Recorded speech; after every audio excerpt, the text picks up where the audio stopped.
Another day, another vlog. Yan ang ating mga gulong mga kaibigan, mga katracking. Yung ating warehouse.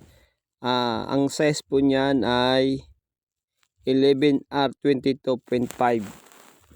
Tamang tama. Yan ay nagdidiskarga kami. Gabi na yan. Import po yan. Kami Bodega price tayo. Yan o.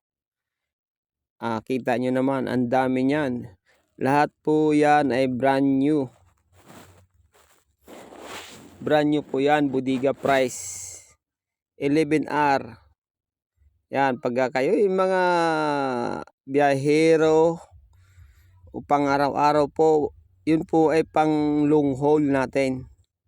Yung ating pa-deliver o loaded yan, bali magkabila, yan yata itanda ko 15 po yan. Travis po ang pinagkargahan dyan. Yan, ari tayo. Tayo nag voice over na lang, may mga kasama po tayong naghahakot. Sila nagdidiskarga niyan. At medyo mabigat din po ang isa niyan. Almost thank you for watching.